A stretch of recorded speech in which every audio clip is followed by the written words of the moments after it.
So today, I've been sharing with you a lot of books. You can see above my head. They do this on TikTok or Instagram, but there's my moments that matter because they do. It's a 40-day devotional on marriage. But this one is the ABCs of being a mother.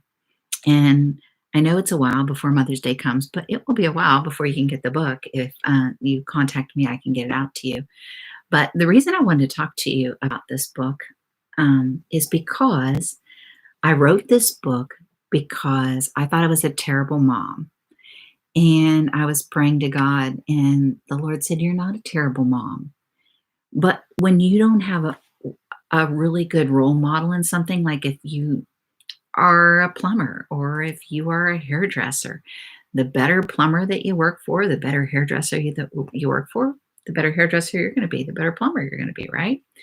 And so I felt as though because of my upbringing, I wouldn't be a good mom because I didn't have some really good role models in my life.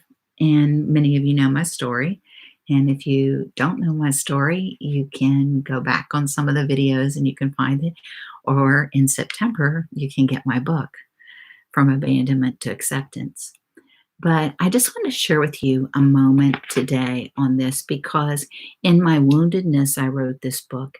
In my willingness to help others, I wrote this book. We talked about the whirlwind of God exposing things. And the whirlwind of God is not just an evil thing, it's a good thing.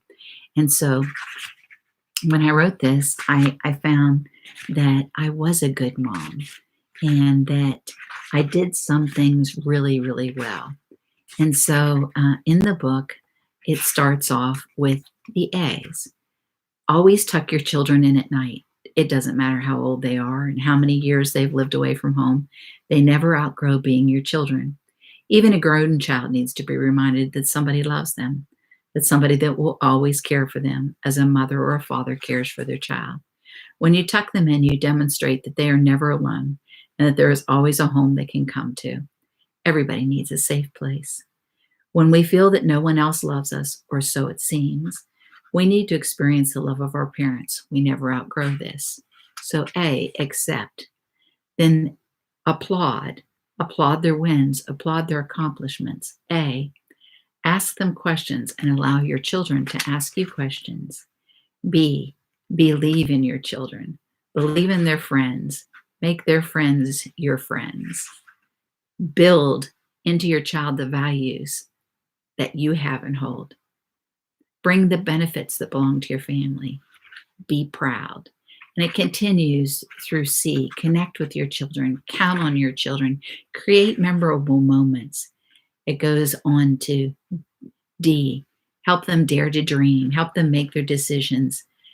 Discover and delight with them. E. Educate them. Encourage them. Enable them. Exhort them. Express your love for them.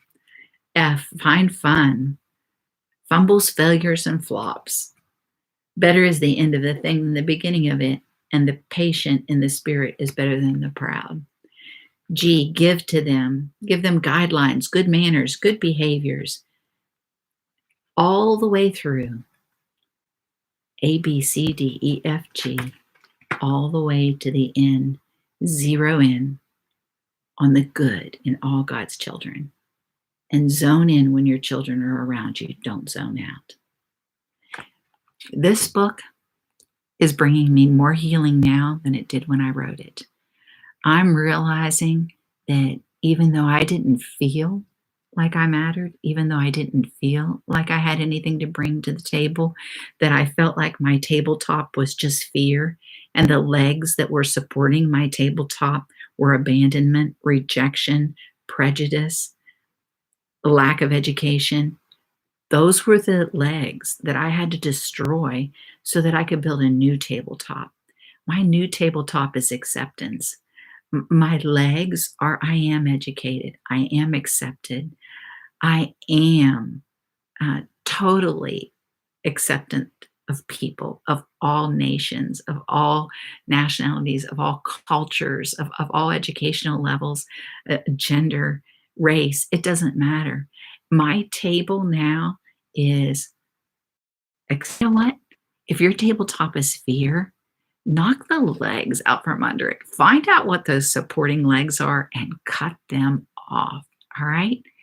And then you can bring people to your table and you can celebrate them just like God celebrates you. And one day, He's going to bring us to the table, the marriage supper of the Lamb. And we're all going to be at the table together. And everyone's going to have something to bring to the table. I love you. I believe in you. And I need you to believe in you.